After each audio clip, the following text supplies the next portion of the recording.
So people told me that my pants look like poop, but I disagree. I think they look like the color of my soul. Hey,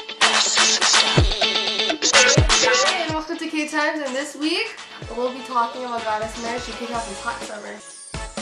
Goddess of Marriage is labeled as a romantic comedy, but we feel like it's more like a melodrama, and it released episodes June 29th, and you can watch those episodes down in the links below. Goddess of Marriage is about a radio program writer, Song Ji-hye, who dreams of marrying her soulmate, but ends up falling in love with two men and gets caught up in a love triangle. But the first few episodes of Goddess of Marriage was a little odd, and for some reason it grabbed me, but then again I really don't seem interesting. So for Goddess of Marriage, the first episode kind of introduced who Song Ji-hye was going to be ending up with her destined man, and they were on a jet on their way to Jeju Islands, and for about the first time they actually met each other and talked was on the beach, and soon after, 3 days they kind of hooked up out of a sudden, and Song Ji-hye had to go back home. Next thing you know, she was having marriage problems with her fiance. So she kind of cheated, but you know, everything will make up at the end. So around the third and fourth episode, between the two characters, things kind of got heated with her and her marriage problems facing with her fiance and her mother-in-law, and also with her and her destined man. She kind of had an argument with him. Next thing you know, romance kind of sparked at the end of episode 4.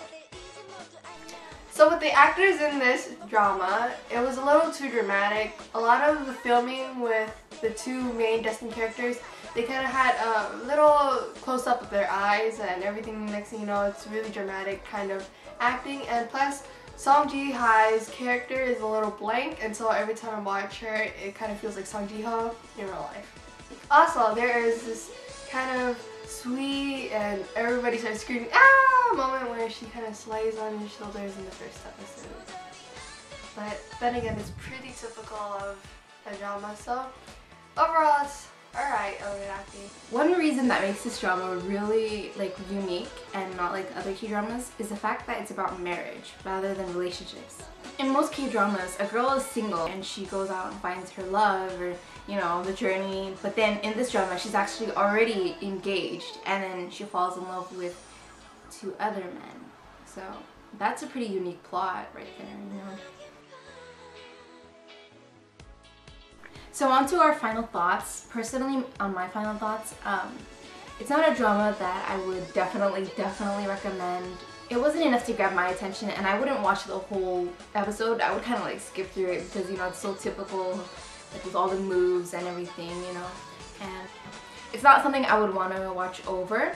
It's that kind of drama that you would watch when there's nothing else to watch, in my opinion. So in my opinion, or my thoughts, I kind of like the drama. It did grab me, but for some reason I don't seem to find it interesting. I did find myself skipping over this drama a lot, mainly because of the family members. Their problems were kind of a little odd for me to actually start, and this drama felt like it wasn't really a beginning type. It felt more of like it started in the middle and we're starting on episode 15. So if you guys do find this interesting, you should go check it out. Up and over with our review for Goddess of Marriage. Here are upcoming dramas that will be releasing in July. Master's Son, that releases July 31st on SBS. Who Are You, released on June 29th with TVN. And on July 10th, which is my birthday, Adolescence Medley? I don't know, man, we're fobs. Well, I'll just put the name right here. It releases July 10 on KBS. Happy birthday to me! Happy birthday to me.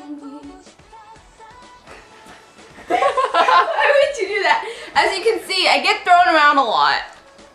Yeah, she does. Because I'm so small. Poor me.